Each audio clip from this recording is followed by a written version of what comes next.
Subscribe करिए hi fi study channel को, bell icon को प्रेस कीजिए लेटेस्ट वीडियो अपडेट सबसे पहले पाने के लिए। Hello friends, once again welcome back to only YouTube channel hi fi study पर आपका स्वागत है। और आज मैं यहाँ पे आपके सामने लेके आई हूँ सेकंड सेमेस्टर का हिंदी का सिलेबस। ठीक है, तो मैं आपको यहाँ पे बताऊँगी कि हिंदी में कौन कौन से टॉपिक है, ठीक है, और कैसे हमको ये पढ़ने हैं। ठीक है, तो चलिए फिर स्टार्ट करते हैं आपका बिना टाइम वेस्ट किए। ठीक, हिंदी। ठीक है, फर्स्ट इसमें कक्षा शिक्षण विषय वस्तु। ठीक है, कक्षा शिक्षण के अकॉर्डिंग जितने भी चैप्टर है, ठीक है, तो वह यहाँ पे आप देख लेना और इनको खुद से पढ़ लेना। ठीक है, ये जो पॉइंट है, कहानी, लोक कथा, रोचक प्रसंगों को ध्यानपूर्वक सुनना व याद करना। ठीक है, अगर मैं सारे पढ़ूंगी तो बहुत ज़्यादा टाइम वेस्ट हो जाएगा। ठीक है, तो आप ये खुद से सब कुछ पढ़ लेना। ठीक है, हम आपको PDF प्रोवाइड करा देंगे। ठीक है, फिर नेक्स्ट देखते हैं यहाँ पे विषय सूची। ठीक है, विषय सूची अध्याय फर्स्ट है हिंदी रोचक प्रसंगों को ध्यानपूर्वक सुनना। ठीक है, इसके अंदर कौन कौन से टॉपिक आते हैं। ठीक है, तो ये भाषाई कौशल का विकास, ठीक है, श्रवण कौशल का विकास कैसे किया जाता है। ठीक है, आपको हम ये बताएंगे और पढ़ाएंगे। ठीक है, कहानी एक, लोक कथा, श्रवण। ठीक है, कहानी शिक्षण का महत्व, कहानी शिक्षण की उद्बोधन सामग्री, कहानी शिक्षण के उद्देश्य, रोचक प्रसंग, यात्रा वृत्तांत और उपयोगी प्रसंग। ठीक है, ये जो भी जितने भी यहाँ पे इसमें क्या है टॉपिक है। ठीक है, हिंदी रोचक प्रसंगों को ध्यान से सुनना, जितने भी इसमें टॉपिक है तो ये हम आपको सभी बिल्कुल क्लियर कराएंगे। ठीक है, फिर नेक्स्ट यहाँ पे पॉइंट सेकंड, परिवेशीय एवं सामाजिक विषयों व स्वयं अनुभव पर चर्चा। ठीक है, तो इसके अकॉर्डिंग जितने आते हैं यहाँ पे चर्चा के प्रकार कितने हैं। ठीक है, तो समूह चर्चा के उद्देश्य, चर्चा की संरचना, समूह चर्चा के लाभ, समूह चर्चा की हानियाँ या फिर सीमाएं। ठीक है, स्व अनुभव आत्मकथा। ठीक है, आत्मकथा लिखने के उद्देश्य, नदी की आत्मकथा, उपयोगी प्रश्न। ठीक है, ये सभी हम आपको क्लियर कराएंगे। ठीक है, आप देख लेना कि हिंदी में कौन कौन से टॉपिक हैं और किसके बेस से हैं। ठीक है,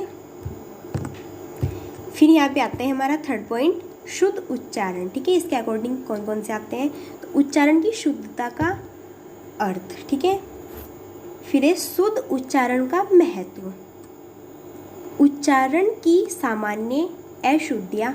ठीक है, अशुद्ध उच्चारण के कारण, उच्चारण संबंधी अशुद्धियों को सुधारने के उपाय, उपयोगी प्रश्न। ठीक है, ये सभी हम आपको बताएंगे कि उच्चारण की शुद्धता का अर्थ क्या होता है। ठीक है, इसका अर्थ क्या होता है। ठीक है, और इसका महत्व क्या होता है। ठीक है, और इसकी सामान्य अशुद्धियाँ क्या होती है। ठीक है, और इसकी अशुद्ध उच्चारण के कारण क्या होते हैं, कैसे ये उत्पन्न होती है। ठीक है, और इनको हम कैसे सुधार सकते हैं। ठीक है, तो ये सब हम आपको पढ़ाएंगे। बाकी मैं आज यहाँ पे आपको सिर्फ ओनली हिंदी का सिलेबस बताने आई हूँ। ठीक है, फिर नेक्स्ट पॉइंट है यहाँ पे स्वतंत्र मौखिक एवं लिखित अभिव्यक्ति। इसके अंदर देखते हैं कौन कौन से टॉपिक हैं। अभिव्यक्ति के प्रकार। ठीक है, अभिव्यक्ति के क्या बताने, यहाँ पे टाइप्स बताने, प्रकार बताऊंगी कौन कौन से होते हैं। ठीक है, फिर मौखिक अभिव्यक्ति का उद्देश्य। ठीक है, फिर इसका क्या बताना है, आप उद्देश्य भी बताना है।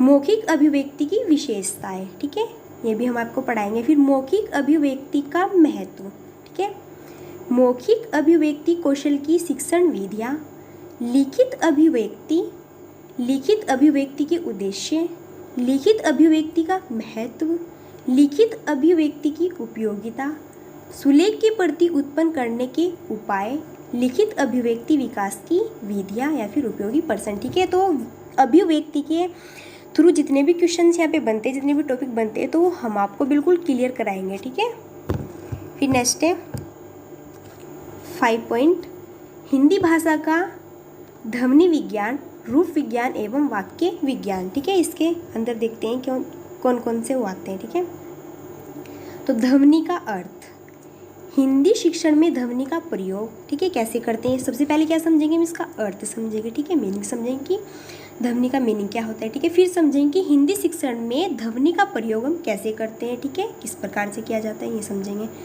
फिर यहाँ पे है कि हिंदी भाषा की उप्रचलित ध्वनियाँ। ठीक है, कौन कौन सी होती है। ठीक है, उप्रचलित ध्वनियाँ। ठीक है, फिर है उच्चारण स्थान एवं वर्णों का वर्गीकरण। ठीक है, कि हिंदी में उच्चारण स्थान या फिर वर्णों का वर्गीकरण कैसे होता है, ठीक है। तो हम ये आपको सभी टॉपिक क्लियर कराएंगे, ठीक है।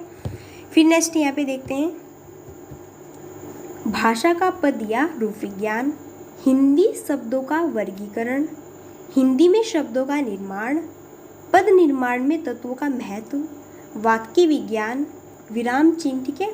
हिंदी वाक्य में विराम चिन्ह, विराम चिन्हों का समुचित प्रयोग करना, बिल्कुल आपको पता होगा, ठीक है। हिंदी वाक्य रचना शिक्षण, विराम चिन्हों की समस्या के समाधान हेतु गतिविधियों का अभ्यास, ठीक है। फिर उपयोगी प्रश्न, ठीक है। इसमें बताया गया है कि भाषा का पद या फिर रूप विज्ञान, ठीक है। फिर इसमें बताया गया है कि शब्दों का निर्माण कैसे होता है, ठीक है, और इनके निर्माण में तत्व का महत्व क्या है, ठीक है। फिर इसमें बताया गया है कि विराम चिन्ह, ठीक है, इनके अकॉर्डिंग कि हिंदी वाक्य में विराम चिन्ह कैसे कैसे कहाँ पर किस टाइप से, ठीक है, यूज़ होते हैं, ठीक है। तो वो हम सब आपको बताएंगे इनके थ्रू, ठीक है, जब हम आपको टॉपिक पढ़ाएंगे, ठीक है। बाकी मैं आज आपको यहाँ पे सिर्फ ओनली सिलेबस समझाने आई हूँ। फिर नेक्स्ट है उपसर्गों की पहचान एवं प्रयोग, ठीक है, कि उपसर्गों की हम पहचान कैसे करेंगे और इनका प्रयोग हम कहाँ करेंगे, ठीक है।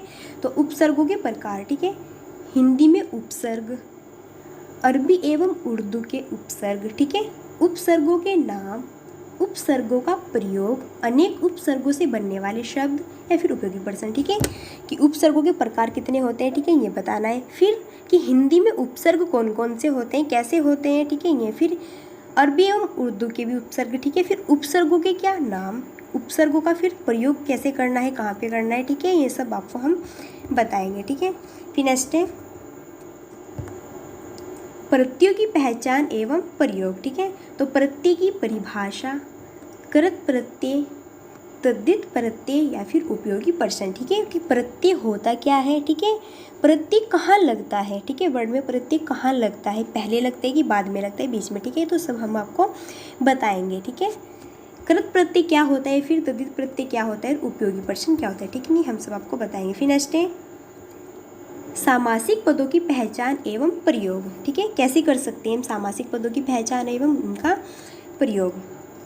विग्रह, ठीक है, समास के भेद, ठीक है, अव्ययभाव समास, तत्पुरुष समास, ठीक है, फिर तत्पुरुष के अन्य भेद, द्वंद्व समास, बहुव्रीहि समास और उपयोगी प्रश्न, ठीक है। ये तो बिल्कुल बहुत बेसिक है, ठीक है। जो समास होते हैं ये भी हम आपको पढ़ाएंगे, बहुत ज़्यादा इंपॉर्टेंट होते हैं, ठीक है, आपके इसके अकॉर्डिंग भी। और जब आप कंपटीशन लेवल में सीटेट क्वालिफाई करोगे तो भी आपके लिए बहुत ज़्यादा इंपॉर्टेंट है, ठीक है, समास। तो बहुत अच्छी तरीके से पढ़ाएंगे, बिल्कुल घबराइए मत, ठीक है। फिर नेक्स्ट पॉइंट है यहाँ पे संज्ञा, सर्वनाम एवं क्रिया विशेषण, ठीक है। तो संज्ञा के प्रकार, सर्वनाम, सर्वनामों की व्युत्पत्ति, क्रिया या फिर विशेषण, ठीक है, कि संज्ञा के प्रकार कौन कौन से होते हैं, ठीक है, कैसे होते हैं, सर्वनाम क्या होता है, ठीक है, सर्वनामों की व्युत्पत्ति, ठीक है, फिर क्रिया विशेषण, ठीक है, ये सब हम आपको पढ़ाएंगे। फिर नेक्स्ट है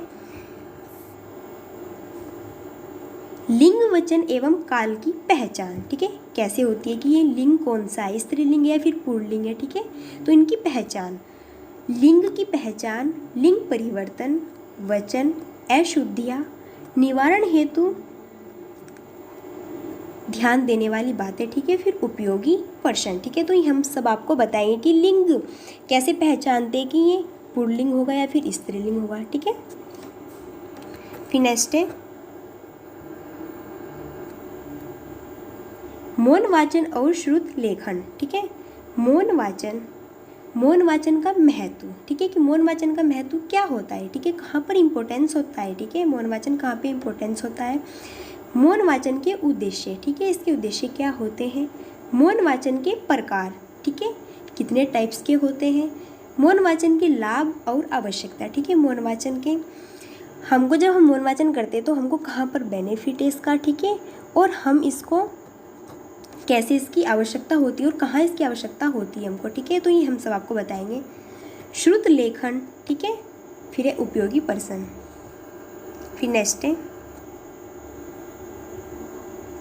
शिक्षक के निर्देशानुसार छोटे छोटे वाक्य लिखना, ठीक है, तो पदक्रम, वाक्य के प्रकार और उपयोगी प्रश्न, ठीक है, ये सब हम आपको बताएंगे। फिर नेक्स्ट है औपचारिक एवं अनौपचारिक पत्र लेखन, ठीक है, औपचारिक अनौपचारिक परिस्थितियों के अनुरूप भाषा, औपचारिकता की विशिष्ट शब्दावली, औपचारिक एवं अनौपचारिक पत्र लेखन के अंग अथवा नियम, पत्र के मुख्य भाग, पत्र लेखन के विभिन्न रूप, कतिपय पत्रों के नमूने या फिर उपयोगी प्रश्न। ठीक है, ये भी हम आपको बताएंगे कि औपचारिक क्या होता है और अनौपचारिक क्या होता है। ठीक है, ये बहुत ज़्यादा इम्पोर्टेंट है, बहुत ज़्यादा पूछे जाते हैं कि औपचारिक और अनौपचारिक। ठीक है, तो हम आपको इसका डिफरेंस बताऊंगी मैं कि औपचारिक और अनौपचारिक क्या होता है। ठीक है, फिर नेक्स्ट है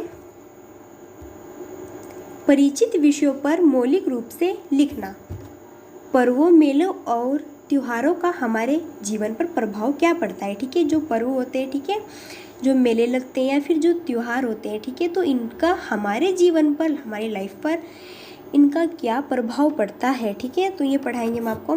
प्रमुख राष्ट्रीय पर्व, त्योहार और मेले, स्वतंत्र लेखन हेतु महत्वपूर्ण बिंदु, स्वतंत्र लेखन की विधियाँ या फिर उपयोगी प्रश्न। ठीक है, तो ये हम अब सब आपको क्लियर करेंगे। ठीक है, जब हम टॉपिक वाइज पढ़ाएंगे। ठीक है, बट आज मैं सिर्फ ओनली आपको यहाँ पे सिलेबस दिखाने आई हूँ कि हिंदी का सिलेबस किस टाइप का आता है। ठीक है, सेकंड सेम में और क्या क्या इसमें पूछा जाता है। ठीक है,